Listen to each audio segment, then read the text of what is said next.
here at the Marksmen for Miguez event. And sorry for everybody who's been waiting for this. We're just trying to get everything working here with all the kind of chaos going on.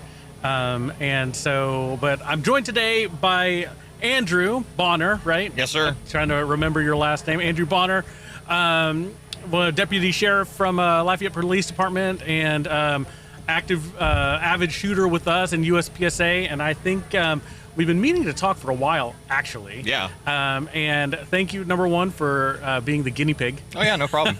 And number two, for taking some time to come out to the event and speak about stuff here on the show. So, and I don't really have an agenda today. I think there are a lot of questions that people talk about when talking to law enforcement and shooting and all of that stuff. So.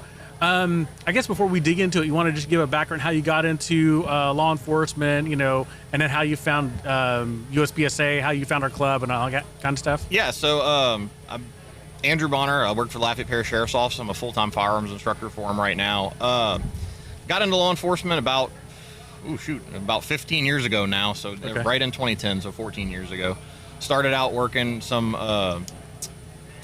with like Office of Juvenile Justice, doing juvenile parole and probation. Oh, okay. Then transferred to the state, worked for probation and parole for a little while, the adult probation and parole side. And then since 2015, I've been working for the Sheriff's Office, done everything pretty much, been on the road, did a full-time training officer, so I was a full-time field training officer for some cops for a while. Okay.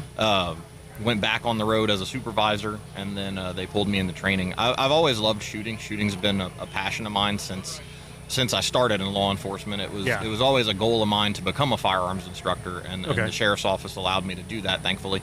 And we have a great progressive sheriff he's a gun guy, so so we get training opportunities, we get equipment opportunities, we get all sorts of stuff that we enjoy out there, and we get to train and we get to practice because he's really, really high on us having a good capability for the public. Right. And so just getting into firearms training, it's always been a thing of mine. I've always been going to classes since I've started going to classes in probably 2011. Oh, really? Yeah, okay. We started with, we had Tom Long out to our range. I know he's since retired and his son has taken over his company, but we did Tom Long classes. We did, Frank Proctor came out and did a couple of classes. Okay, nice. Yeah. So that kind of introduced me to the training side. And then once I got into firearms instruction, we had a couple people at the range that were like, hey, there's a USPSA club in town and they do matches at Century Defense. And I was like, oh yeah, that's kind of cool. Like, it's something you've always heard the law enforcement cliches, like, oh, USPSA will get you killed in the streets. Yeah, and I wanted to talk to you about that. Yeah, that's the cliche, is that USPSA will get you killed in the streets, and and I was like, well, let me go check it out, and because I've always seen USPSA videos, like you see the Max Michels of the world, and sure. Blake being local and everything, and Brandon being local up at a really high level, and so you see that online, and you're like, man, that looks really fun. Yeah, but I think cops have an issue with their ego. Oh, okay. It's kind of one of those things that's like, you got to put your ego aside, because when you start, you're not going to be good at it. Right. Right. So that's what I learned real quick. Is it's interesting, most people are type A. They're kind of ego-driven individuals, but then you get out there and you get beat by a dude in some khaki shorts with a dad bod. That'd be me. Yeah, and so I was like, it's a lot of fun. It's really good training. I always tell people for USPSA, for law enforcement, it 1-to-1 transfers to our job. You think so? Oh yeah, absolutely. Okay. It is not something that is going to get you killed in the streets. Okay. Like, it is definitely something you can learn from, even tactics wise, like, believe it or not, because I mean, entries are entries, exits are exits. Okay. I mean, like, all the stuff in USPSA that you learn coming into a shooting position into a port. I mean, you can 1-to-1 translate that in pieing a door. Oh, really? Oh yeah, it's just you're doing it at a faster speed. Sure. And yeah, I mean, sometimes you just the way the stages are set up, sometimes you're going to expose yourself a little bit more than you would in like a tactical perspective. and like things are going to go faster. Right. But the fact that you can sit there and go to a USPSA match and get used to processing at that speed. Okay. And you process at that speed when you go into a tactical situation where you don't necessarily have to be that fast. Yeah. It just heightens your level of processing. You're able to process targets faster. You're able to process problem solve faster. You're able to figure out what I need to do. Okay. And the shooting portion, at the end of the day, shooting is shooting. It doesn't matter if you're a tactical guy. It doesn't matter if you're a defensive guy. It doesn't matter if you're a competition guy.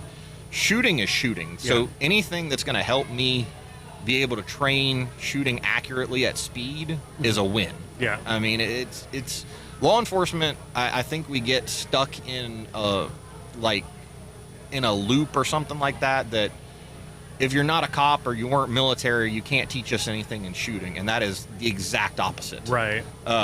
We had a class with Max recently. And really? Howitzer does a Project Blue Lion, where he's able to come out and teach law enforcement classes for free. Oh, nice. And so we had a class at our range where we took one of our patrol shifts and we put them on there. And I got to tell you, I learned more about moving and shooting in 8 hours with Max Michel than I have in 14 years of law enforcement. Sure. Well, I mean, Max is the killer at that, yeah, right? Absolutely. I mean, he's the one you want to learn from. So, but I mean, Max has never been a cop. I mean, had a military career, but has never been a cop. And I think law enforcement sleeps on stuff like that because they get in. I don't know if it's an ego thing. I don't know if it's just the big machine moves slow and people are just kind of caught in the past. But you don't have to have a trainer that was law enforcement to learn something from them, because at the end of the day, shooting is shooting. I mean, like yourself being a high level open shooter, you can still teach me something about shooting. Well, like Brandon and Max and all those people, even like if they're high level competition shooters, you can absolutely learn something from them shooting wise. And at the end of the day, shooting is shooting. Yeah. And so anything that helps me with my ability to process, helps me with my speed, helps me with my accuracy, it's 100% a win. You are going to have to put your ego aside. Yeah. Well, and we tell everybody that when they're new, right? It's that, and it doesn't matter if they're law enforcement or not. If you've ever taken a safety brief with me, especially in the beginning, I probably tapered it down a little bit now to kind of calm down, but I used to tell people, today is not your day to race. Oh, yeah. Today is not your day to win anything. You're going to get your teeth kicked in by retirees in loafers. Yep. You're going to get your teeth kicked in by a 13-year-old girl who's now, I guess, 17 or whatever, how old she is. But, and that is okay because you are learning the game today and you're learning the game for the next 6 months. Yeah. And, it's bewildering how... When I speak for myself, when I first started shooting, I started shooting matches in 2011, right? 2011, 2012. And I thought I was good with pistol, right? I'd grown up shooting, I'd shot, since whenever I could remember. But, I thought I was pretty handy with the pistol, carried a pistol, as soon as I could legally and all of that stuff. And, I go to my first match. It's an IDPA match. Right? And I couldn't hit anything. Yeah. That buzzer feeling. went off. I couldn't hit anything. And it was very humbling, right? And then so you take this journey to see, that you just have to, you stress test all of those skills. Absolutely. And so it's interesting to hear that you can even find some training value from USPSA in your tactical, which is something usually when I tell people, I say, you are going to get really good at gun handling. You're going to get really good at the shooting part. But tactical, that's kind of on you. So to me, it's one of those things like, and disclaimer, I'm not SWAT, never been SWAT, never had a desire to do SWAT. So their tactics and what I'm talking about tactics wise, I'm speaking from an individual, just road officer. Certainly. But at the end of the day, I mean, it teaches you footwork. It teaches you movement at speed. It teaches you how to making sure when you get in the entry, like when you get into the box, having your gun up on target. Yeah. Something as simple as that.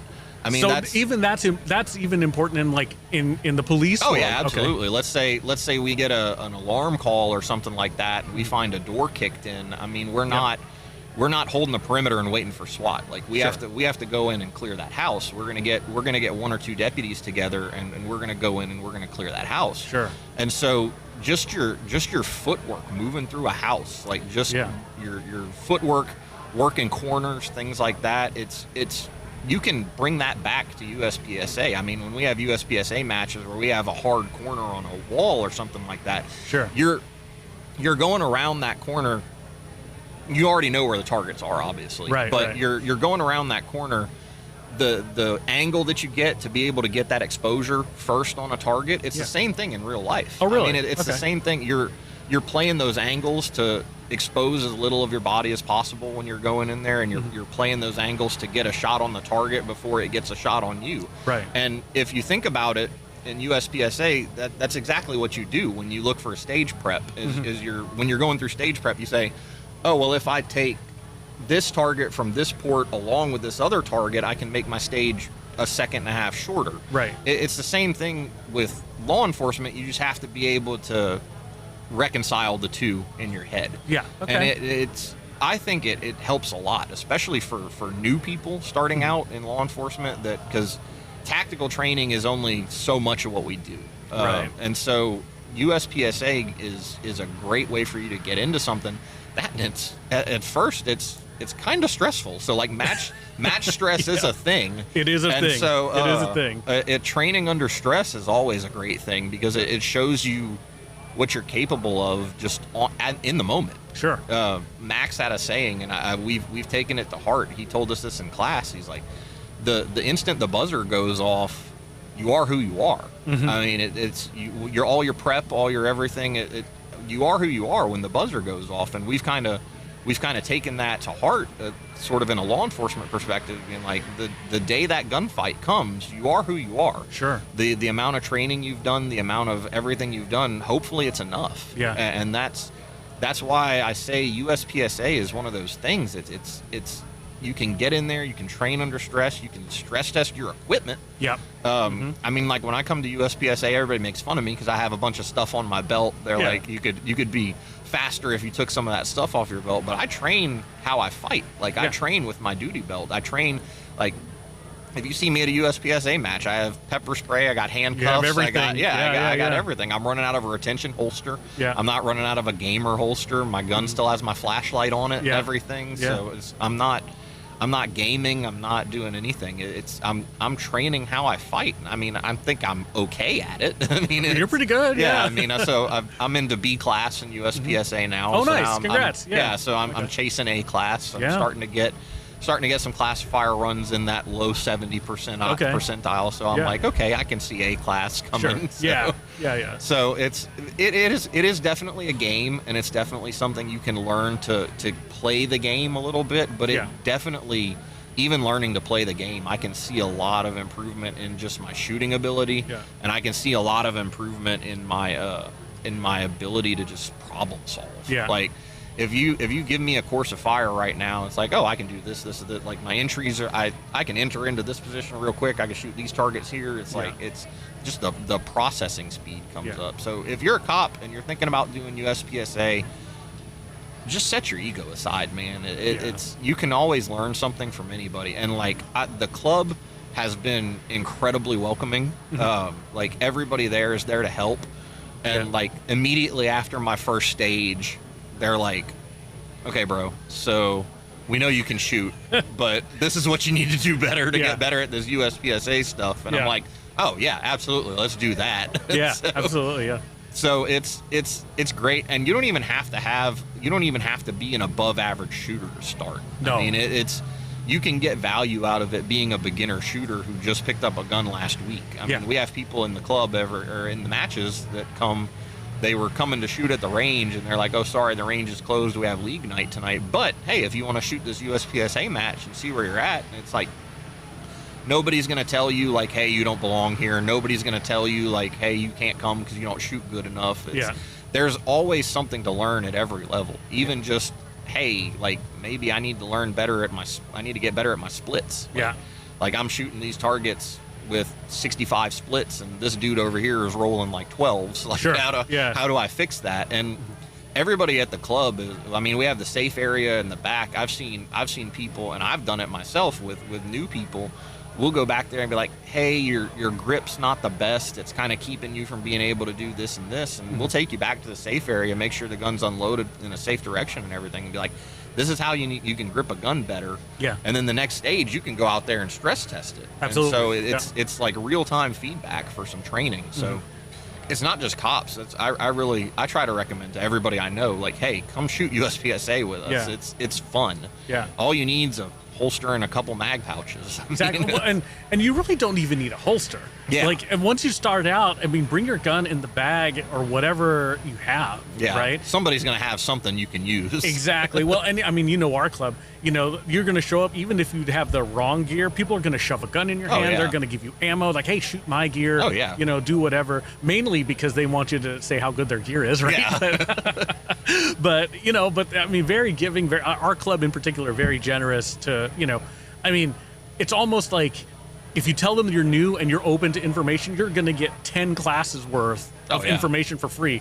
Now, like, you know, and you're going to get inundated with advice. Yeah. You know, and I think that that's a really good thing, particularly for new shooters. So I would encourage newer shooters, hey, if you just started shooting, you know, if you can, essentially, if you can hit the paper at 5 yards, you know, and you know how to take your finger off the trigger. Oh yeah, safety is the main thing. If you can be safe with the gun, you can come to USPSA. Absolutely. And that's the great thing about it. And I mean, like I said, I can't speak enough about the club here. Like I was kind of, I don't want to say nervous, but it's like, I'm going in there like a cop. Like people are gonna know I'm a cop. Like for some reason, you can just pick me out. Like it's one of those things. Like just the way we carry ourselves, and then I throw on a duty belt. I mean, there's other cops in the club that have been in there for longer than me. Sure. And so, but it's just one of those things. Like you gotta get in it, and you gotta start doing it. And once you start doing it, like I love it. Like I can't get enough of it. It's so addicting. Yeah,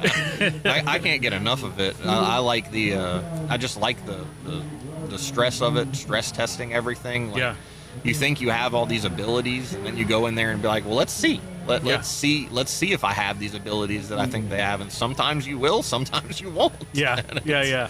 But the hardest thing I think for law enforcement is just putting their ego aside, because it's really hard. It's really hard to go in there and I'm a big swole cop. Like I've been on SWAT for however many years and I know how to shoot. I know how to do this. I don't know that you do, bud. It's like your first match. You're gonna get. I mean. We have a guy in the club that's a literal rocket scientist. Yes. Yes. And it's like, and he will burn me down every single day of the week. Absolutely. So it's like, I tell people, it's like, be ready. If you're going to go to USPSA, it's going to be fun. You're going to learn a lot. You're going to have a good time, but you're going to get burned down by a rocket scientist or you're going to get burned down by a physicist or an accountant or a lawyer or something like that. Or a 70-year-old retiree, airplane pilot. Yeah, absolutely. Or, guys who used to work in the field, who have bad knees. Yeah, we got 14-year-olds that come shoot the matches with us that would burn down 3/4 of law enforcement in this country. Absolutely. I mean, it's crazy to think, but it's another thing is it's just fun. It is like it's like-minded individuals. Like I haven't met anybody in the club that they're not fun to talk to. Sure. I mean, absolutely. Everybody's fun to talk to. Everybody's super welcoming. Everybody's like, hey, you did, like, if you tell them you want help, they're not just gonna come up to you and be like, hey, you did this wrong. But if you say like, guys, I'm sucking, I need some help, then you're gonna get a ton of advice. And the thing that I like about it is it's all good advice, because there's an abundance of bad advice out there. You can go on the internet and type in "teach me how to shoot," and you're gonna get a ton of horrible advice. But it's one of those things, like, you're gonna get a ton of horrible advice. But having the abundance of good advice and a place that you can go and just get that abundance of good advice and good help and good everything, it's awesome. Yeah. Well, and you're right. Like, nobody tries to sabotage you either. Yeah, like, exactly. nobody. It's a game, but it's not a game. Like, you're really kind of in it against yourself. You're not. And a lot of us chase the top. A lot of us trying to, win and all that. You're gonna get some smack talk and stuff like that. Oh yeah. But it's all in fun. Yeah. So. No, man, it's. Oh, I gotta wrap it up. I gotta go shoot. Oh yeah, go shoot. Yeah. So, hey, thanks for hanging out. Thank you. We'll talk some more. there are some folks who have asked about, questions for law enforcement. Oh, yeah, so absolutely. we'll have to have you on again. Oh, yeah. Perfect. Okay, cool. All right. Thanks, man. Talk soon. Yep. All right. So we are here at Blake's Marksmanship for Miguez event here at Century Defense Indoor Range. And looks like Andrew has, he's scheduled to shoot, I guess he's shooting the machine gun or one of the events here. We have plenty of events going on. There's a duck, it's a rubber band shoot to hit some playing cards or some ducks or something like that. There's a dart throw. We also have, I believe, 3 Oculus Quests going, doing some virtual shooting. We have a virtual duck hunt in the back. And then also we have the machine gun shoot, I think the clay pigeon shooting going on in the range. So lots of things going on here today. And I'm just going to be coming in and out, doing some video here and there as I can get people to join on the show. So thank you for watching. What we'll do, we'll just pause here for a second and try to find somebody else to talk to. A lot of stuff going on over here in the tent. It's hard to see, but there's a tent right beside us. They've got the laser shot stuff going on. They have the dartboard. Yep. They've got a lot of stuff going on inside. So you want to tell us a little bit about the event going on? Sure, yeah. So we do it every year. Every year it seems to get bigger, and every year it seems to get better, which is awesome. Every year we seem to have a bigger turnout. So we do this event for Blake Miguez, and every year it's for a different office that he's running for. This year, thankfully, we got he won the Senate seat, so we're kind of almost doing a celebration this year. Yeah. So we have the laser shot system. We have stuff for kids. We have stuff for adults. So we have virtual reality USPSA shooting going on right now. We have a dartboard for kids. They're shooting some rubber band guns. Inside the range, we have an actual firearm shoot. So we have 5 different stages this year. We're doing there's a machine gun shoot. So there's just like at the circus when you have to shoot the star out with a BB gun. Right. We're doing the same thing, but with machine guns. Much better, much cooler. So we have a couple different machine guns, MP5, Scorpion. We even built a new machine gun this year for it. Then we have our traditional clay shoot where it's a team of 4. All the teams are teams of 4. Each team member gets a gun with 10 rounds in the magazine. This year we're shooting SIG 320 guns. They get 10 rounds and 10 seconds to shoot as many clay targets as they can. And then they tally up the score of the whole team, and then the 2 highest teams will go into a shootout at the end of the event in front of everybody that's here. Yeah. So that's we'll put the pressure on them. Okay. Then we have a bullseye shoot, so a 25-yard bullseye shoot. Closest to the target ends up winning a prize. And then we have another event that is so it's to the shooter, it's a blank target board. It's nothing but white.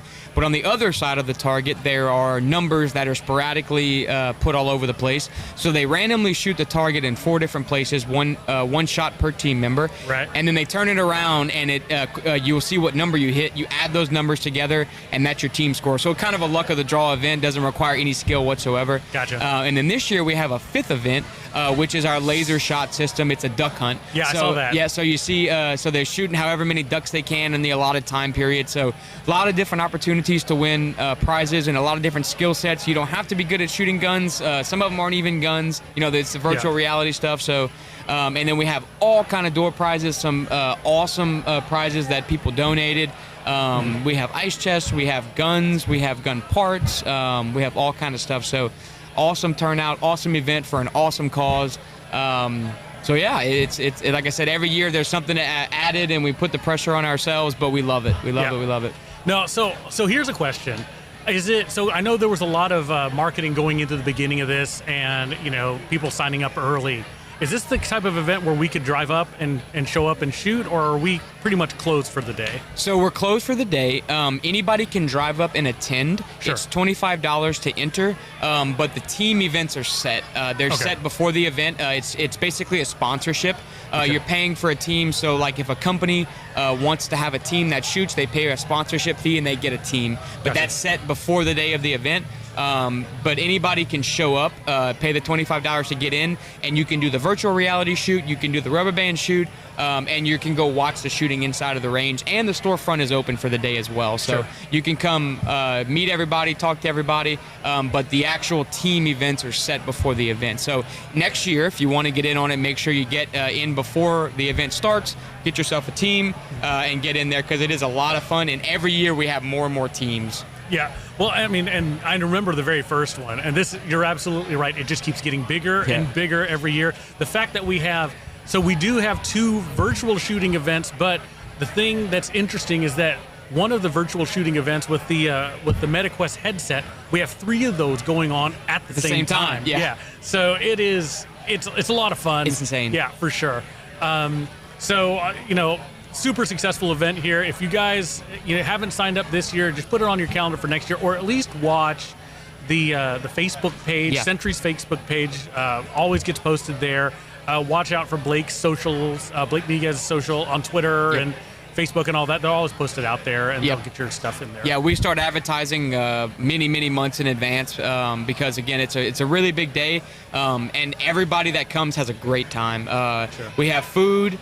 We serve drinks, so we do serve alcohol. You gotta do your shooting before the alcohol, of course. Sure, of course. So we do serve alcohol and everything. So anything you could possibly want. We also bring out all the cool toys that we never really let people see inside the shop. So we've got machine guns out. We've got all the cool guns that nobody ever gets to see out. Yeah. So it's a really cool event, and it's a lot of opportunity to network as well for anybody out there in the business world. There's a lot of people here. The sheriff is here. Blake is here. We got a bunch of sheriffs here. The governor might stop by today at some point, so it's an incredible event, and nothing but friendly faces. Yeah, for sure. Well, and speaking of friendly faces, it's a reunion of sorts for me, for a lot of folks, because see a lot of the old club guys who used to shoot competition coming back in one way or another, just refreshing those friendships and just essentially having a good time. Yeah, really. And the support from the community is insane. The amount of donations that we got as far as monetary donations, and then the types of stuff that they give out for door prizes. Like, man, I want to win a door prize. Absolutely. Silencer Co. is here. They brought a bunch of demos. They supplied the silencers for the machine guns, so they let us burn up some of their silencers, and they're here talking about all their new products and stuff like that. We have stuff from our new company, Century Manufacturing, so we got our products demoed as well inside the machine guns and stuff. So, the support is incredible, then that just goes to speak to the community and the type of, friendship and community that Blake harbors, in his campaign. So it's an awesome event, and we look forward to it every year. It's a lot of work. It's a lot of work. Yeah. And also we couldn't have asked for a more beauul day. That's perfect. Yeah. It's perfect. Yeah. I mean, we've got the stream, as you guys can tell if you're watching, we've got the stream outside. We're sitting in a field. Yeah, I mean, the camera is all of our pictures are a little bit dark because, the sun's bleaching us out. It is a super great day. Yeah, it's awesome. Super great day to be outside. So you mentioned this, and people are going to want to hear about this. You mentioned that you have the Century Manufacturing products here. Yep. Being demoed live with the machine guns, with the silencers, everything with that. Yep. So tell us, where are we? How are we doing? How's Century Manufacturing? How are the deadlocks going? Sure. Yeah, bring us up to speed. Yeah, we haven't. I haven't got to make a lot of the podcasts, and we've been doing. We didn't want to beat a dead horse. We've talked about them a lot. So, so we are live. The product is it's on the retail market. We've been blessed with some extremely early successes. So we are currently supplying a number of law enforcement agencies, be it their SWAT departments, Lafayette Sheriff, and then SWAT and sheriff, police departments around the country. Sure. We're doing that. We're also being tested right now to be the OEM charging handle for a number of extremely large manufacturers. I can't get into some of the names of them, but you as the consumer, these names. So we're looking forward to that. These same exact companies that I'm talking about, will be in their guns at SHOT Show. Okay. So that's something extremely exciting for us, is that we're going to be in these guns that, people are going to be handling at the SHOT Show, and I'm sure they'll be like, hey, what's this charging handle? So that it's really big for us. And we owe a lot of that to, the ingenuity and the quality of the product that we built, but also the relationships that we've made with these people. So our connections that we've made through the industry, we're extremely blessed for them. So we're also doing stuff with some 3-letter agencies, some special operations groups. So we've been very blessed with the success that we've had with this product. And again, I think that leans towards the ingenuity, the quality, and just what the product stands for, and what the problem that it's come to solve. Yeah, for sure. So before we keep digging into it, remind everybody where to get it, where to sign up, and all that. Absolutely. So centurymanufacturing.com, you can buy it there. You can ship it to your house from there. Any of our local folks, same exact thing. If you want to get it off the website, you can get it off the website.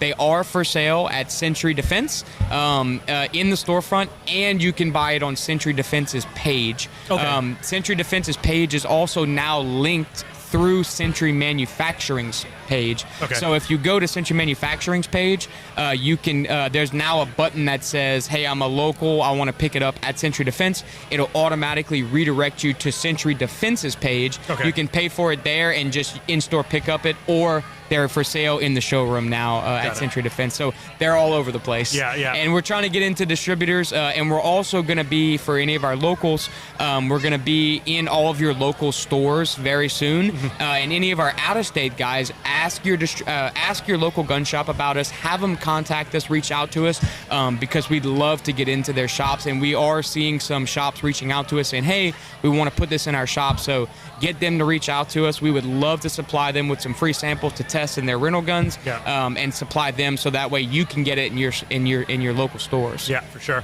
So the one I picked up at Century Defense. I went through the register, paid for it, all of that stuff. And you may not know this, but I got the FDE one because it's Brown Duke Gun Show. It works, right? Yeah. So we're gonna do a promo code soon. Mark my words. The next podcast that we sit down and shoot, we're gonna do a promo code. There you go. And we will do it. Yeah, very good. So so that's the update with Century Manufacturing. I know we got a lot of stuff going on. Hopefully you guys can hear us over the crowd noise and stuff. But there's some prizes being awarded. A lot of activity here today, so I don't want to keep you too long, because I know that Samantha's going to kill us if we stay out here too long. Nah, she's all good. She's got it under control. But I guess, last thing before I let you go, what other things are coming up? What things do you want people to know about with regard to either manufacturing or stuff that you have going on, that kind of stuff? Yeah. So as far as manufacturing goes, we have some very exciting collaborations coming up that, again, can't talk too much about them now, but make sure we follow our social medias. We're Century Manufacturing on Instagram, Century Manufact on Twitter, Century Manufacturing on Facebook. Make sure you're following our social medias, because we have some very exciting collaborations that we're excited about with some companies that, again, it's like, man, we've been at this for just 2 weeks and I can't believe that we have these collaborations. But again, it leans to the quality of the product. Sure. So make sure you're following us if you want the most up to date stuff on that kind of stuff. Century Defense. We're always got stuff going on. USPSA, we're always chock-a-block full as far as the shop goes. Anything I'm missing as far as those, but it's always something. I get sidetracked in it, but it's always something. So good stuff happening with the manufacturing company. Good stuff happening with the storefront. Just stay tuned to our social medias. Make sure you have alerts on for our social medias to not miss anything, especially because we're going to be doing some promo codes. Make sure we're watching the podcast. Refer your friends to the podcast, because we're going to do some promo codes for Century Manufacturing. We're going to do some stuff for Century Defense. So make sure you're referring your friends to the podcast, and stay tuned. Yeah. So I think, I guess one last thing, and I forgot it. So I think in that regard, I guess I'll just let you go back. We got to get the show on the road for a bunch of other things here today. Sure. Hopefully we can get maybe we can get the governor to sit down for a second today. I don't think we're going to be able to get Blake. I think he's going to be too busy today. Nobody's going to get Blake. No, but I think what we'll do is probably try to get him to sit down with us on a different day. Yeah. We'll talk about. We'll like, definitely debrief on get him. this one. Yeah, We'll definitely get him. Awesome.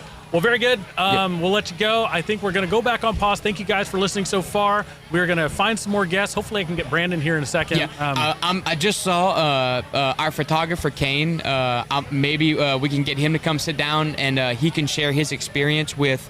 He was a wedding photographer who now shoots for us for Century Manufacturing and Century Defense. Okay. And he has fallen in love with the gun community. Okay. He wasn't really a gun guy. He had a gun, took a class from us, but I think that the folks at home would love to hear his experience transitioning into what the gun community has brought to him as a not only a person but to his business. Like Sure. His business has taken off. He's got people in the gun community that are now like begging for him to come shoot gun content because of how amazing a job he does. Sure. So maybe if we can get him to come sit down and share his experience with working with us, working with Century Defense. Like I said, he's got world-renowned shooters that are like, dude, who's taking these pictures? Yeah. And he possibly might come to SHOT Show with us. So getting to sit down with him would be pretty cool too. So I'm gonna go put a bug in his ear and get him over here. That is one thing. The SHOT Show. I want to make sure that everybody knows we are going to be at SHOT Show. Yes, we will be. Yeah. So Century Manufacturing, Century Defense, the Brown Duke Gun Show, all going to be at SHOT Show. Yep. So if you're there, look us up. Yep. Yeah. Come see us. We're going to be doing some live little bits at SHOT Show. So if you happen to be there and you happen to know us, come stop by. Chances are we'll get you to sit down, do a quick little 5-minute bit on, what drew you to Century, what drew you to Century Manufacturing, what your experiences are or have been with us, because that's what we want to hear. We want to hear your experiences with us, and come be a part of the podcast. Absolutely. Especially if you watch the podcast, come sit down with us. We'd love to hear those experiences. Yeah, very good. All right, Austin Menard, thank you very much. We are going to go. I'm going to let you go, and we're going to find somebody else to talk to. Great Thanks, to hear. guys. Great to see you guys. Thank you. All right, now we're live. Welcome Nice. back to the Brown Duke Gun Show. I am here today with, William Wallace. All right, William Wallace. It's synonymous with freedom. There you go. He is a much more experienced podcaster than I am. We should have had the cameras going probably an hour ago. Yeah, when exactly. We had first some great started. conversation, but we'll share some of that on the show. Yeah, absolutely. So here, I want to put you up and put your socials up. You want to tell the audience a little bit about yourself? Well, my name is William Wallace. My show is William Wallace for America. I talk about freedom, liberty, and all the things that unite people. Well, obviously, when you get to know me, you realize that my values are conservative in nature, and I'm certainly on the right side of the aisle. However, when you listen to my show, you realize that I like to talk about things that unite more people. Mm-hmm. And a lot of people think that conservative is something that's on the right, but Sure. the reality is conservative. I have Democrat friends who are more conservative than some of our Republican friends. So I try to talk about those things that unite more people on basic principles of freedom, liberty, and fiscal responsibility, and the things that's going to keep America the greatest place it's ever been for our future generations to come. Yeah, well, so I guess the first question I have to ask you is, what do you think about the election? I tell you what, I'm happy about it, of course, because of where I am politically. Sure. But I'm excited about it for the country.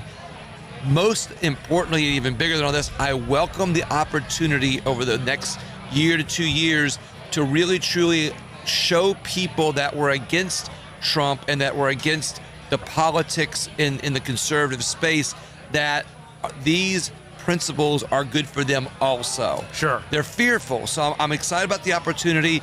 I'm also excited about the election because I was really worried that we'd have more shenanigans. Yeah. Like we did the last time. Yeah. Well, I think that was the biggest thing, is that, it was just so, to me, it was so evident, being in the podcast world Right. now, being in the firearms community, and having people that were trying to just silence, right? Instead of Right. listening, and I am a big believer in the arena of ideas, right?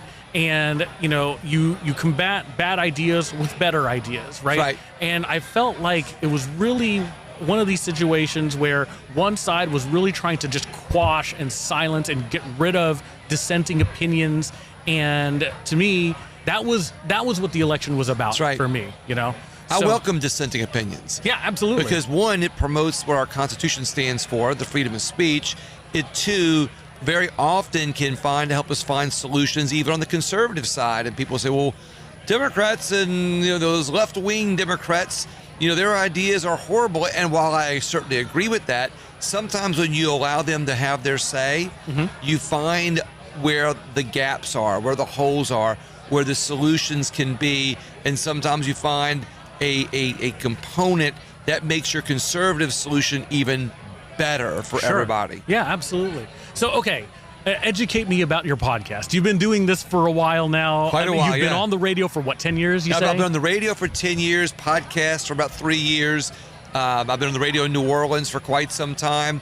I've always had a passion for our country. I've always had a passion for just family and putting God at the top and putting family, right underneath that, putting country next and doing things that not only build prosperity, but things that solve problems in our community. Because the best way to save our country is to start in our own communities, our own families, for that matter.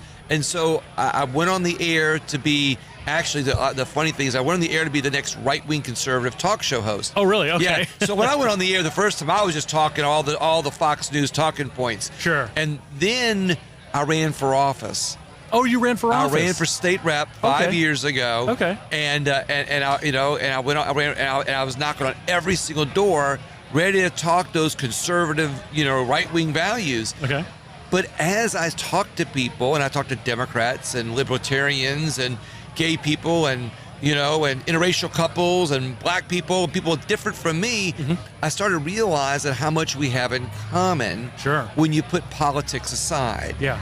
And that's when I rededicated my show and started working on the podcast to find those things that unite more people on the values like I just talked about a few minutes ago. Right. And so I kind of rededicated my show. My right-wing friends sometimes go, well, wait a minute, you brought on that Democrat. I'm like, I get it. Yeah. But the only way that we are going to be as good as we say we are with our ideas is if we try to do what we say we're going to do, which is bring more people under the tent. Sure, absolutely. And find those things that unite us. Yeah. We don't have to agree with them. We don't have to like their ideas. We just have to be able to include them, because the best way to get people to fight for our country in the future is to find ways to bring them in now. Yeah. Well, I love that, and I'm glad you're on that fight. And however we can support, I want to support that. Absolutely, because, same here. We want to just build the community, right? That's right. And one of the reasons why, just personally, why starting this podcast, of course, we wanted to have an outlet for the range to talk about things that they wanted to talk about and bring up stuff and kind of have some advertising for the range from a podcast perspective and be out in that space. Beautiful. Right. But one of the reasons, to me, like a personal reason, was just a lot of folks who aren't around guns a lot, they're not around firearms, they're not part of that community, right, think that gun people are crazy, right? Right, exactly. And look, I'll be honest, I'll be the first one to tell you, we don't help ourselves, with some of the people on the right, on the two-way community, they can be out there, right? You know what I'm saying? And I wanted to have a show that showcased the fact that not everybody is prepping and sitting in their tree just doing rangefinders on every single thing, and yeah, you know what I mean? I mean, it's and it's there are a lot of normal people who are interested in firearms, and you don't have to be crazy. Right. And one of the things I always remember from years back when we were still living in Houston, I told you we lived in Houston, right? Right. You may remember in Florida when there was a gay club that got shot up. Do you remember that? I remember that. So one of the things that the range that I shot at the time, they did an outreach event to the LGBTQ community and say, hey guys, if you guys are experiencing violence, we want to help you. We understand, you may not think it, but we understand what it's like to be discriminated against. Come in, free concealed carry classes, do whatever, let's get you up to speed, let's get you armed and all of this stuff. And I remember having people, from that community come in and say, hey, you guys aren't nearly as crazy as we thought you were going to be, right? And it was just kind of this melting pot of where they talk, oh man, you like this? Yeah, it's you guys get hassled for being gay. It's like we get hassled for being gun owners. It's kind of the same thing, different reasons, but it's the same thing. And we met some common ground in that regard. And so to me, that's what it's all about. Yeah, absolutely. And if we can promote that kind of thing with shows like this, shows like yours, right? I think, if we'll become more accepting of people, because as you know, right, the media, there are a lot of folks trying to divide us. That's exactly right. And it's like, no, you're absolutely right. And you're finding there's more common ground to us than there is differences. You know what I'm saying? And you just now made a great point when you talked about working with the gay people to help them for self-protection. And you said y'all came together on self-protection. It made what I said a few minutes ago accurate when you didn't have to agree with their lifestyle to be able to believe in their right to defend themselves. Absolutely. As human beings. Yeah. They don't have to agree with your right to, own, unlimited number of guns and bullets. Right.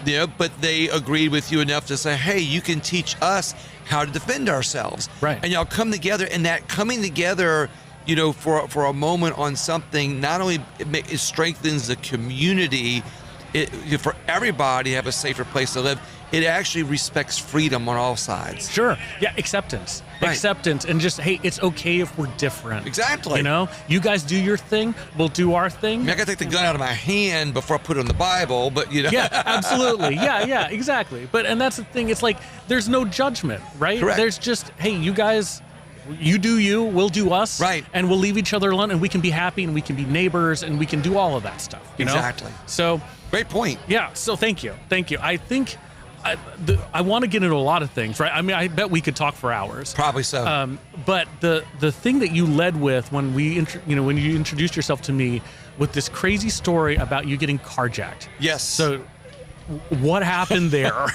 Well, I'll give you the 75% story, because the 100% story is like a lot longer. Sure. And if you got questions, we'll fill that in. Yeah. So my wife and I actually were at a crawfish boil here in Lafayette. Okay. At my brother's house. So I didn't think that I needed my extra magazines. I took it out of my pocket. I put it in the cup holder. That comes up later. Okay. So, about 10. Later that night, we decided to, go to my wife's family's property up in northern Louisiana. So we hit the road going I-49 north. About 10:30 at night, I had to go to the bathroom. Okay. And so my wife says, there's an exit right up here. It's called the LeCompte exit. Okay. Now it's spelled like LeCompte, L-E-C-O-M-P-T, but for some reason people pronounce it LeCompte. Okay. And so we pulled off the exit. There was a gas station on one side on the east side of the interstate. Sure. And it was closed. So we said, well, we'll just go to the other side. So we went to the other side, and there's nobody there. Okay. Now, I'm going to highlight some things, because when I tell this story, I want people to not only hear the story, I want them to hear things that they need to do to be prepared, and for that, because this story is about preparation also. Sure. Okay. So we get there. There's nobody else in the gas station. The lights are on. There's one guy working it. We go inside. We use the bathroom. We get some things to purchase to patronize the store, because they let us use their facilities. Right. We go outside, and there's a car parked next to ours now. Oh no. And it's parked a little funny. Mm-hmm. It wasn't pulled straight in. It was parked funny, at a little bit of an angle. And Sure. My wife turns to me, and I'll edit a little bit, and she says, "Look at this guy, the way he's parked." Mm-hmm. And I noticed. I said, "Yeah, let's just get in the car. Let's just go ahead and go." Right. And she says, she looks at me like, "Really?"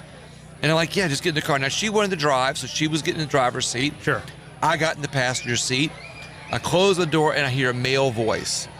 And I look over to my wife, and some of this, of course, is information that I figured out afterwards. But he had opened the door behind her after she got in the car, and he had the gun pointed in the car. Oh my gosh. With his finger on the trigger.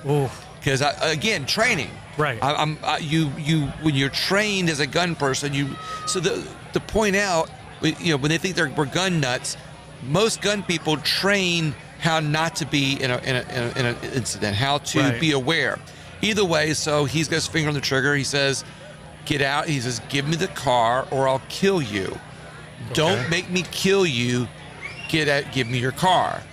Right. And I said, and my wife says, "Oh my God, oh my God," and I said, "Honey, it's okay, it's okay. He can have the car, he can have everything in it." Right. She says, "Okay," and she puts her hands up, and right as she puts her hands up, he shoves the gun to her face, barrel touching her face, finger on the trigger, and he says, "Don't put your hands in your pocket." Now, at that point, I have to do my training, realize he probably does not know that I'm a concealed carry holder. Sure. Probably does not know that I have a gun in my pocket, but I can't just, automatically start fumbling and draw and reach for my gun and no, again, it's training, it's being aware. And that is not range, that's being aware and training and being in the gun community. So I'm getting out of the car on the right, she's getting out of the car on the left, gun to her face.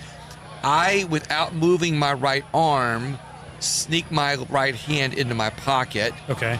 I slip my gun out.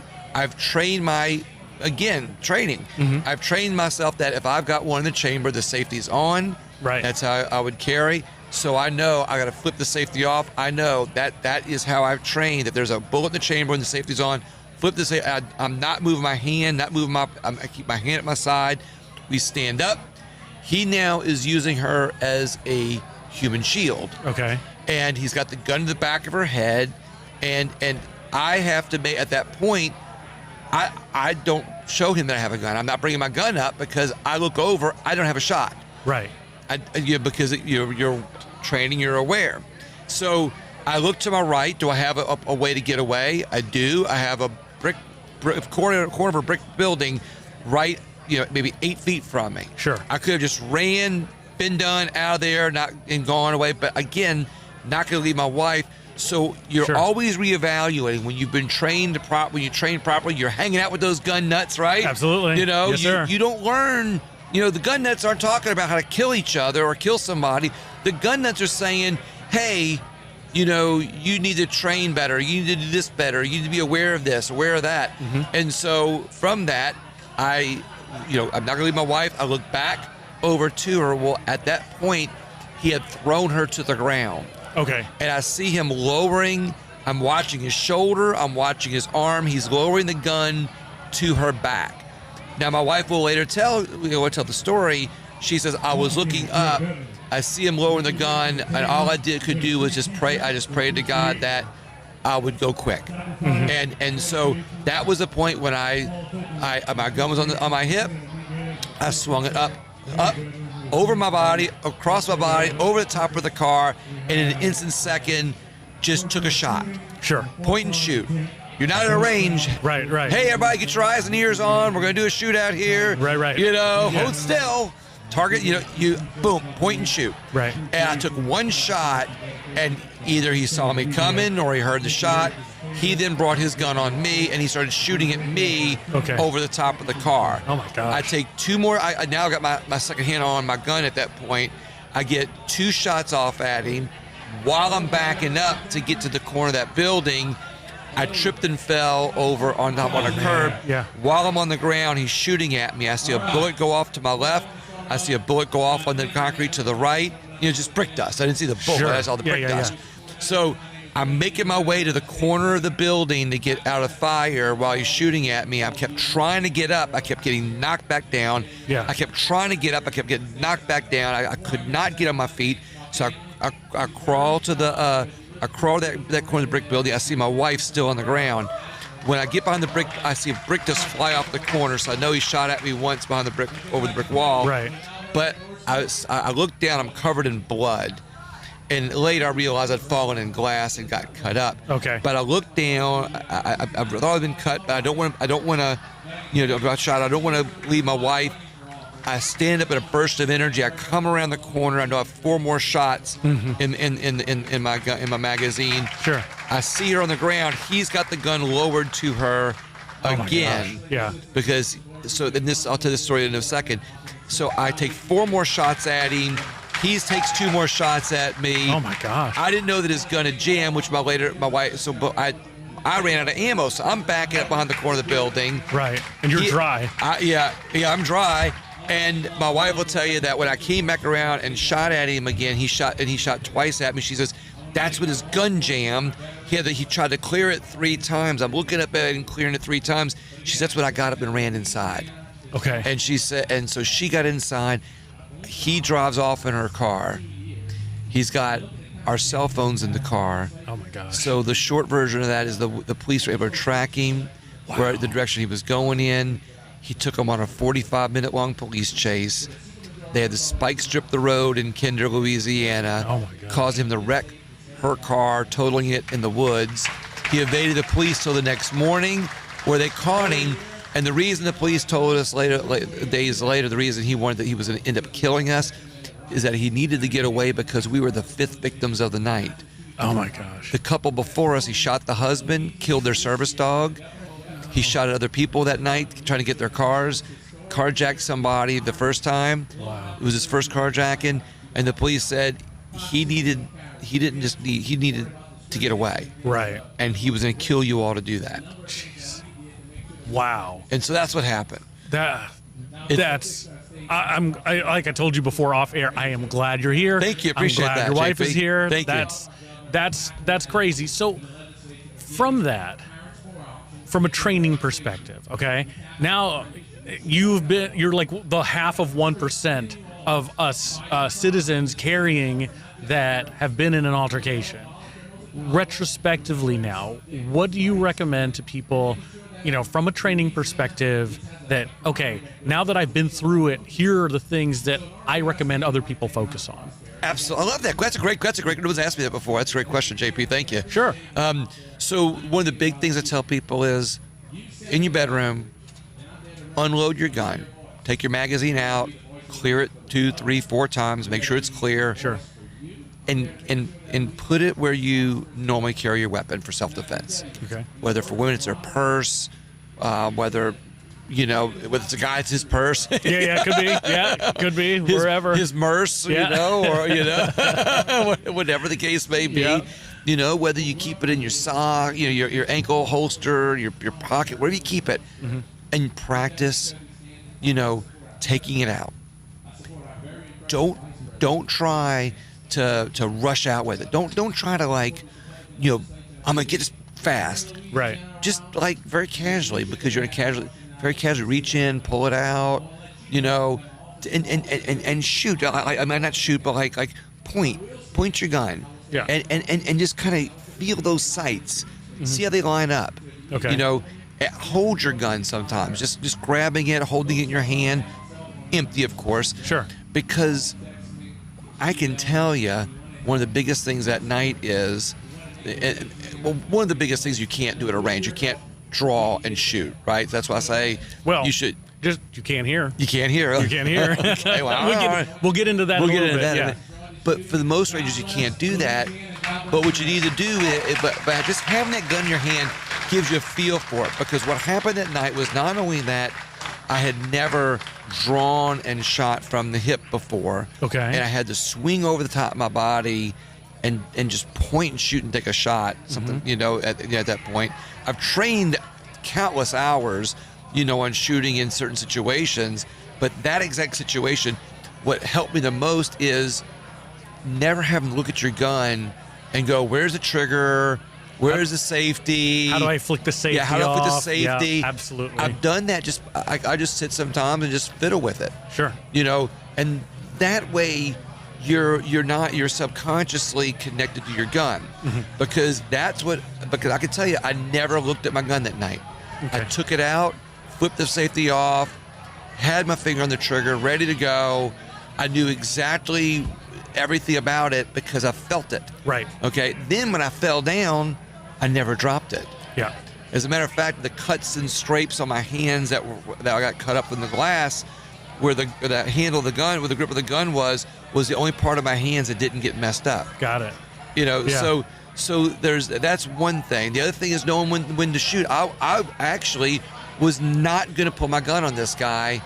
I had my gun ready, but I wasn't going to shoot at him until he threw my wife. When he threw, I didn't know he was with my wife. Had he maybe just got in the car, if she let her run away and got in the car, I would have walked away and never shot at him. Sure. Yeah. It wasn't until he shoved my wife down and I saw his shoulders and his arms lowering to her. when I was in fear of her life and my life was the only moment. And that's another big thing to know. When you are in fear and you are certain that danger is coming on you, and some people will say, well, weren't you trying to kill him? And this is key, and this is another key. Never did I think I'm going to kill this SOB. Right. Never once did I go, he's dead. Right. I only thought of protecting my life and my wife's life and stopping the threat. That's it. Yeah. And there's a difference there. There's a big difference. A big difference, right? And you get into that in, you hear about it in concealed carry classes. You hear about it in anytime you talk about the law. And I'm glad you mentioned that, because it's the intent. You don't intend to kill the guy. You just intend to stop what he's doing. Correct. Right? And I missed, by the way. Oh, 7 times. Well, I say that jokingly. Some people will get me mad. They go, "Oh, you should have been." I'm like, no, until you've been in that situation, and if you ask, like in the police officers and the FBI, CIA, it's like less of all the training they do and all the gunfights they get in. It's like less than 1% actually somebody hits somebody. Sure. When that adrenaline's going. Either way. That being said, the situation. I can feel that. Okay, I stopped the threat. I did not have to kill somebody to stop the threat. Just the act of having a gun and acting in the defense mode of my wife and my life, we stopped the threat. Yeah. And I like what you said about how do you get ready for that. Really, so coming from the competitive shooting background, right? We call that dry fire. And I'm sure you've heard that term, exactly. right? Yeah. Dry fire, it sounds like that is the key. Dry fire with your firearm. Be ready, practice with it, live fire. Be familiar with your firearm, with your gun, your pistol, whatever it is. Right. Because you never know when that day's coming, exactly. right? Exactly. Yeah. So, and I mean, so many ways I could go with this, right? And I thank you for telling the story. Have you ever tried a shooting competition? Have not. You should. I've always wanted to. I actually asked Blake we're Blake Miguez's fundraiser, right? Absolutely. So I said, hey, when will you train me? Yeah. I said I wouldn't have missed had I had your training. Well, so for reference, I helped start the shooting club here, Practical Shooting Club here in Lafayette, Louisiana. Not in Youngsville, being specific, at Century Defense Indoor Range. But we started a club. Yeah, exactly, right. But we started a club when I first moved here, maybe 6.5, 7 years ago, right? And what it is, it's just we play a game. It's with the United States Practical Shooting Association, USPSA. I don't know if you've heard that term or not. Have not. Okay. So we'll have to show you video offline, but we shoot every single Thursday. We have from 14-year-olds to retirees, all ages, all sizes, all fitness levels, all everything, different guns, different equipment, and we just have a lot of fun, right? But the point of it, is that we are practicing in a way that it's fun. It's a game. Yeah, right? We love it. But also, what I tell people about, with regard to people who are tactically training for law enforcement, Army, military, that kind of thing, we tell them this isn't going to necessarily help you with your tactics, right? But this will definitely help you with your gun handling. Exactly. This will help you. The situation you talk about where picking up your gun and looking at a thing and being able to hit it, that thing through competition is something we practice every single week. I love it. We put 100 rounds-ish downrange each week, 3 different stages, 3 different scenarios where you can just get in here, practice, and people, I'll tell you, the word competition intimidates people in a sense, but it's not competing against others, at least in the beginning. It's really competing against yourself and putting yourself in a semi-stressful situation and trying to perform these skills that you've been practicing for so long. Exactly. Right? Because you can go into a booth, and like you say, there are a lot of ranges that do not allow you to draw and shoot from a holster, right? We are fortunate that Century Defense here in Youngsville does. And so we practice that. And so and we practice these skills on a timer, right? And I can tell you that almost to a person, brand new shooter, all it is a little timer, right?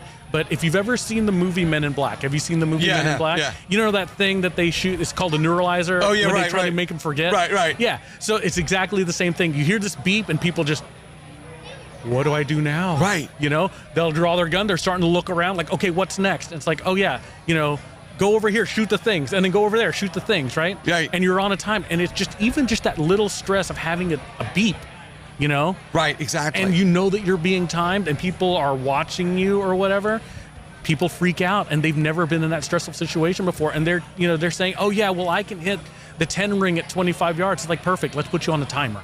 Right? Exactly. And, you know, and let's put targets at different distances. Let's do adding that little dimension of stress, which is one of the other training that I'm going to get is I've heard there's some different training facilities, right? Mm-hmm. That they're yelling, screaming at you while you're shooting. Sure. They're the timer, or they're different scenarios, and that's the type of thing that, you know, less than, you know, whatever percent of people get to actually do. You know, so it becomes a little bit more difficult to be prepared for a situation like that. But to that point, even that little dinger, you know. I think you need to come on a Thursday. Okay, and come game with us. I love it. I love it. Come game with us. Have a, you know, gaming for big boys. Absolutely, yeah. it's like golf but with bullets. Oh, I love it. It is gas. This would be addictive. It is. It is gas. And that's what I tell you. It is gas. Like, I mean, I tell people all the time, I was the very first addict here of this game, and I probably helped create 100, 200 addicts, because we've had so many people come and go through the club, a lot of active people shooting. What's the cost to join? There's no cost to join. I love it. You just show up. I think it's $25 for the match. You know, we'll have 3 stages, and boom, you know, you're done. That's it. You come shoot every night. Stages are a little bit different. We are a club that participates with the United States Practical Shooting Association. So regularly, maybe not every single match, and we're trying to work out the logistics of this still to make it fun for everybody and equitable and all that stuff. But the USPSA, they have stages that are called classifier stages, okay? And there have to be 3 dozen of them. There are just a ton of them. And so every night, or we try to do it every night, we'll set up a classifier stage. And what this allows shooters to do, you shoot the stage and you get a score. But then that score gets compared to all the other shooters in the nation who've shot that same stage, and then you can kind of give yourself a gauge of where your skill level is in comparison to everybody else, right? I love this. And it's not necessarily something that it only matters if it matters to you. Right. But if you're trying to measure your skills and see where you stack up against kind of the best pistol shooters in the nation, this is one of those things that you can do to really put yourself out there to check your training. Exactly. You know what I mean? This is great. I love this. Oh, you should. You need to come. I'm going to have to come out and do this. You need to come out. One Thursday night, Absolutely. Thursday nights, we shoot. Thursday night starting, we start the setup about 5:30, and we'll go till about 8 or 9, and you'll be done, you know? And so if you're already here in Lafayette area, come out. You know, your first one's free, I think. I think the range doesn't charge you for the first one. And so bring your gun, bring your ammo, bring all of this stuff. And there are a bunch of, you know, we talked about it earlier on the show. There are a lot of folks who come out here in all different walks of life. We're here to have fun. It's like bowling night for a lot of these guys, you know? And, you know, and you'll meet some of the folks. There's a lot of parallels to it. Yeah, absolutely. You know, you're shooting in a lane, you bowl in a lane. Yeah. Everybody's got their own little trick bags. So for what it's worth, we don't use the lanes. We go behind the lanes. And we set up full range stages where you've got to go left, right, shoot in the center. Sometimes you have to lay down. Sometimes you stand up. You know, starting hands up, starting hands at side, starting gun unloaded, loaded. Like sometimes guns on the table. Sometimes your mags are way over here. So, I mean, there are all kinds of different. This is tricked out fun. Oh my gosh. Yeah, I'm surprised you haven't done this yet. This Thursday night? This Thursday night. Well, unfortunately, I'll be in Houston this Thursday night, but the crew is shooting. They independent. I'll wait till you're here one night. Absolutely. But all different kinds of guns, from carried guns, full size, full blown out race guns, everything you could think of, we've got it. And people shoot pistol caliber rifles. Can you use your own gun? Absolutely, you should use your own gun. Exactly. Yeah. A lot of folks will come in. Actually, you just missed it. We had our annual match for the Marine Corps birthday last week, and it was a concealed carry gun match. And so everybody came in there just concealed gear. Rather than having all the tricked out gamer gear, right. Everybody came in their concealed carry stuff, and we shot concealed carry style stages. And man, they had a great time. This is great. You need to be part of this. I am. I'm going to come out here on Thursday. We're not the only club that does it in the state. I'll bring my brother. Absolutely, bring everybody. Bring everybody. We're not the only club in the state that does it. There are different clubs around the state that do this. Mostly the outdoor clubs, which are the more fun matches, in my opinion. And I'm the founder of Lafayette Practical Shooter, so I'm telling you, the outdoor matches are where it's at.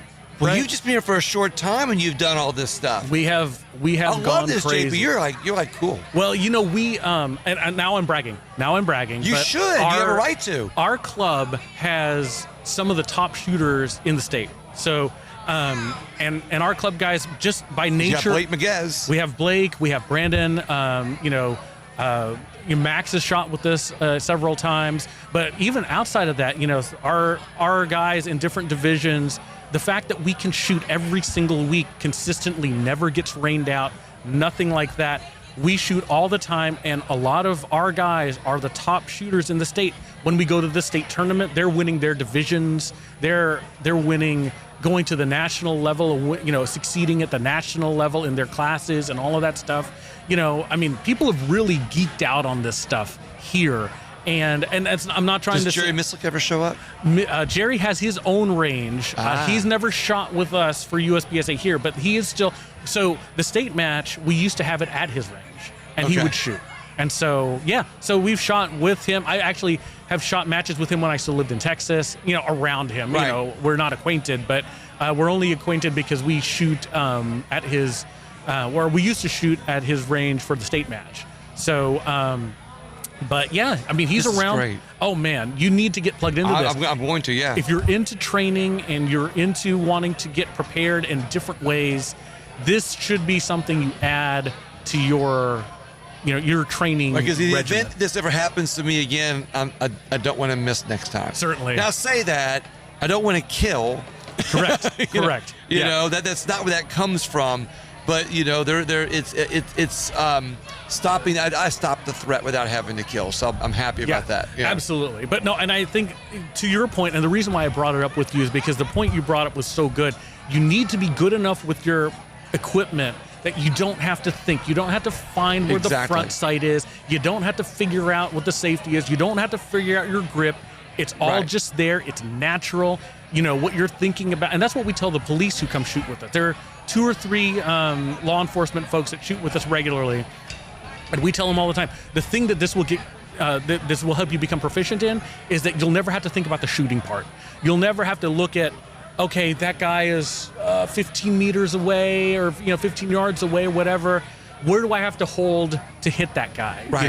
That threat or whatever it is. It's muscle memory. It is muscle memory. They'll draw. They'll okay, do I need to be behind cover? And as soon as they think I need to hit that target, I can hit the target. Exactly. Right? And under stress, they practiced it. They come here and they just rep. So I'm going to bring my son. I'm going to bring my son one. Bring everybody. I want more addicts. I love it. Is the range big enough to hold all those people? We have probably, we can do, I'd say our limit is 40 shooters a night. Okay. But on average, we're right around the 20s, Okay. It's seasonal. Sometimes it's better, sometimes it's worse. Holidays coming, it's going to slump a little bit. It'll grow back up probably in January, February timeframe. But yeah, and don't just wait for here. If you find a match around you, go there, shoot, have a good time. But I want you to shoot here. I haven't heard of this in the area where I live. I don't know if they have it there. So I'm definitely gonna come up here. Yeah, hang out with you, JP. You're gonna be awesome to hang out with. Let's do it. Not only do you have a great podcast, a great shooter, and being a great dude, I want to hang out with people like you more often. Yeah, absolutely. Well, we'd love to have you. I'd love to have you. Get to know you a little bit more. Absolutely. We'll do some shows. We'll get our folks plugged into your podcast and all that stuff. I love that. Absolutely. I'm gonna point more people to you too. Well, thank you. Yeah, we'd love to have a little bit more. I got to. I'm honored to be on your show. Well, thank you. I am honored and grateful at the same time. It's been a pleasure. Well, thank you, and I'm honored to have you. Somebody who's been in the podcast game, been in the radio for a while. All of this. You do a great job. Well, we're learning. That's why I say all the time, we're learning. We're just trying new things every time. But thank you for coming on the Absolutely. show, talking to the folks here. Give folks your info again here before we sign off. So my show is William Wallace for America. WALLIS is the last name. I always tell people, remember that William Wallace is IS for America. All right. And you can find me on Twitter at Wallace, the number 4 America. Okay. You can find me on Facebook, William Wallace for America. You can find me on YouTube and Rumble at William Wallace for America. Okay. And on all podcast apps. Yeah, very good. And I do a variety of stuff. As a matter of fact, I got a lot of Second Amendment content coming out pretty soon. Fantastic. So- Well, thank you, William. Awesome. Thank you very much. Thank you for the show. You're appreciate amazing. it. You are too. Thank you. Thank you. All right. Thank you to the firearm community, how you got hooked up with these guys, and kind of what you're doing. Yep. So been shooting. I've been shooting photography for 8 years now. Okay. Right? So I've been in all different genres, jumped around a lot, real estate, weddings, portraits, you name it. And then I'd say it was about 3 years ago, I really started getting into weapons and mainly handguns. Okay. I got interested in getting my permit. Okay. This place came up first, looked nice, so I gave it a shot. Sure. Came shoot. Actually did a private lesson with Brandon. Okay. One of my first meetings, if not my first, with him, and just loved it. Loved Okay. the place, loved the facility, super clean, had the aesthetic, which that's my thing. Yeah. And from there, I just really started getting into it. And I remember I came back just to shoot, maybe just practice, and I just pitched it to Brandon. I'd said, hey man, I'm a photographer, videographer. If you ever need anything, here's my business card. Sure. And I didn't hear back for maybe like 6 months, 7 months, and then all of a sudden I got a Facebook message. Okay. And he was just like, hey man, I got a project I need done. And I was like, yeah, sure. Came by, we knocked it out. It was really early. I remember 7:30 in the morning, something like that. We shoot, we knock it out, turn around the photos. They loved it. We connected. The chemistry was there. I loved the dynamic over here, and that was it. That was history Awesome. from there. Yeah, very good. And now you've done the pictures for Century and also for Century Manufacturing, right? So a little bit of both. the deadlocks and the everything. Yeah. Yeah, I'd say mainly the manufacturing stuff. Okay, more mainly. so. Okay, got it. So I guess then so the one thing that Austin said is that you were really blown away by the amount of being accepted or like all of this stuff with around the firearms community Sure. and stuff like that. So Yeah. can you get into that a little bit? Yeah, I think there's probably a preconceived notion out there that in dealing with weapons, you have more aggressive, standoffish, violent people, right? Okay, yeah. That seems accurate. And what I found out was it's the exact opposite. You know, it's a very comforting, enjoyable, peaceful place to be around. Sure. You know, loud. For sure, Yeah, very loud. obnoxious. Very loud. but Yeah. very calm at the same time. So quite the dichotomy, balancing that. And definitely welcoming over here. Just felt kind of at home. A good team, reliable and loyal. Okay. Is what I feel over here. Yeah. Cool. So do you still practice regularly here and do all that stuff? Not as much as I should, but Okay. that's just because I don't shoot that often. Sure. Just busy doing other things. Yeah. Maybe 3 times a year I'll come in just to make sure that the guns are still working. That's not enough, bro. I know. Not even close, right? I know. Yeah. So okay, I guess so to the photography side, right? So you did all of the normal photography stuff, right?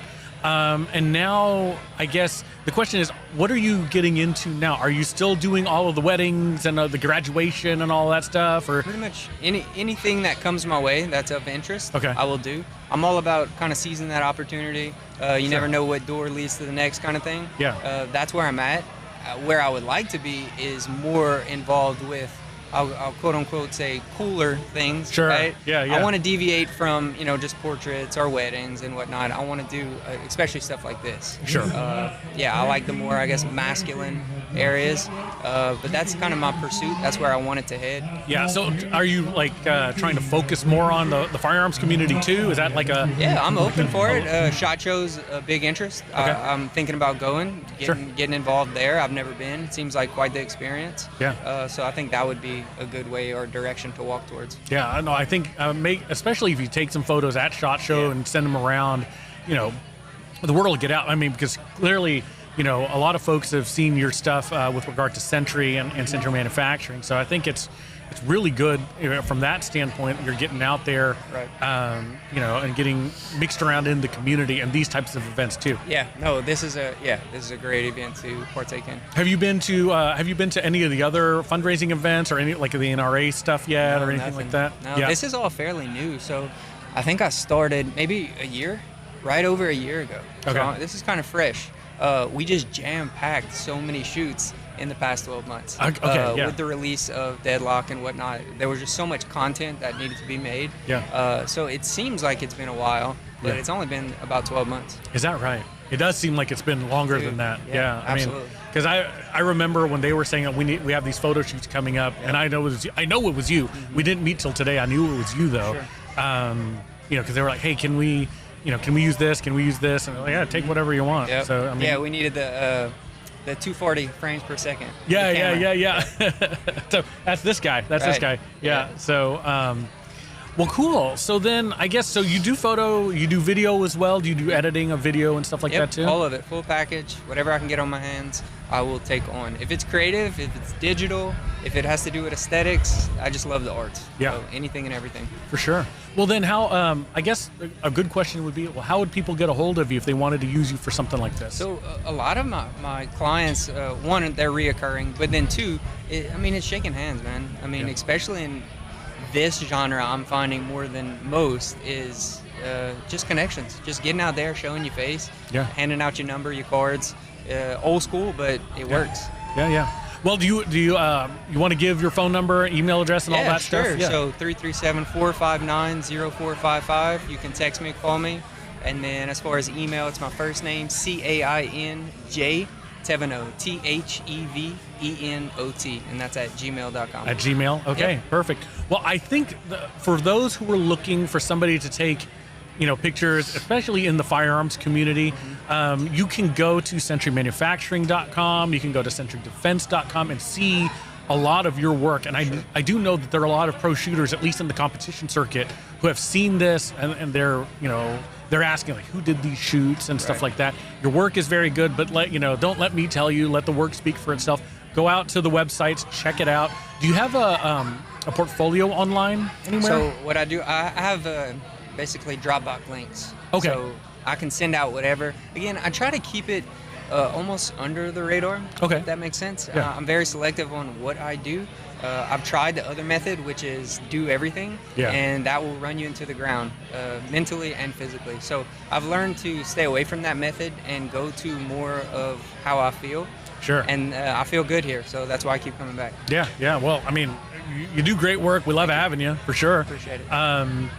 If there's anything else we can do to help get the word out, happy to. You can come on the show, do whatever it is you want. For sure. Hopefully, some folks are listening to this. They can, get your, they have your phone number now and your email. Just reach out, right? And, I guess you guys can take it from there, right? Yeah, I appreciate it, man. Yeah, sure. Well, thank you for being on the show. Appreciate it. And if there's anything we can do on the show that can help you. All right, welcome back again to the Brown Tooth Gun Show live here today at Century Defense. We are here finalizing we're finalizing the falling equipment. Ta-da! There we go. Yeah, all right. Are you still in camera? Yep. Hey, look at that. There you go. Look at that. Perfect. So we're gonna close it down before stuff starts blowing away. The wind, yeah. But here with Brandon today, and just want to talk, close out the event. We're getting ready for the shoot off. So really it's been a great day. A lot of folks coming in, talking about the range and all the stuff that's going on. So what did you think about today? Yeah, so today was a great day. Every year this event gets bigger and bigger. This year we have probably had about 600 to 700 people show up. Yep. We had 30 teams, which usually we have 20 teams. or so. This year we added another time slot from, instead of starting at 9, we started at 8. Yeah. And then we also added a 5th event. So usually there's only 4 shooting events. This year we have 5 shooting events and then that whole extra time slot. So we're able to fit 30 teams, and they actually all sold out. And we had more people wanting to sign up after. So next year we got to figure out what we're going to do, because if we have the same outcome, it'll definitely be a lot more teams. Well, yeah, I was talking to Austin this morning, and I was trying to say, like, can people walk in? He's like, no. Yeah. We're completely smoked. It's booked up. And we had a couple people come in, and every year it kind of happens. You know, like either like people that usually come to the range and they want to come and shoot that day, but the whole entire range is booked up because we have all the range being used. And then if we let people go in between time slots, it's just like a safety precaution and things like that. Yeah. Well, and I mean, the ROs, they need time to reset. They need time to rest. They need a whole bunch of, time to do stuff. So, no, it makes sense. So I think the point is, if you're interested in coming to this event, sign up early. Yes. Look at Century Defense Facebook page, the Marksmen for Miguez site, all of that stuff. You can find it on socials. You can sign up early. It's a lot of fun. It's a team event. There are a lot of things, and I bet next year they're going to be even more than just the 5 events. Yeah, probably be more than just 5 events. And every year they usually advertise the next save the date day, like a month after this event. So we'll get another date and we'll say, hey, it's going to be around this time. That way you can start looking out for it. Yeah. But they usually start signing up teams at the beginning of the year. You can call in and get your name on the spot, get your team on the spot, and then show up. Yeah, very good. So I guess, I don't want to hold you up because we do have the shoot off in about 5 minutes, but I wanted to have you on to close out the show. Is there anything else you want to say to the folks watching online about, about Century, about the event, anything else? Anything else on your mind today? No, I just want to thank everybody for coming out. I want to thank all the volunteers that we have. We have a great group of volunteers that happen every year. Thank Youngsville Police for coming and organizing the event with traffic and things like that. Thanks to local businesses for letting us park in their area, because we have parking that runs out here, obviously. Yeah. Mm-hmm. And thank everybody for coming out and supporting Blake and supporting Century and all the sponsors too, right? All the sponsors, yeah. Appreciate all the sponsors. Slip 2000, we have Silencer Co. Have some demo cans here, and then a bunch of local businesses that donated food, like Zia's, I think, donated all that food. Drinks, everything. So thank everybody for coming out and having a good time.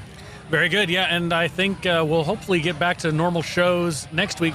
We're not going to be able to have Blake on today, and I don't think we're going to be able to have the governor on. Was he here today? He did. I don't think he was able to make it out today. Yeah. So, and Blake's doing Blake things. Yep. So I think probably what we'll have to do is have him on later to talk about the event and stuff like that and debrief and all of that. Yeah, we probably do that. Yeah. Yep. So, all right. Well, thank you everybody for watching throughout the day, and we will be back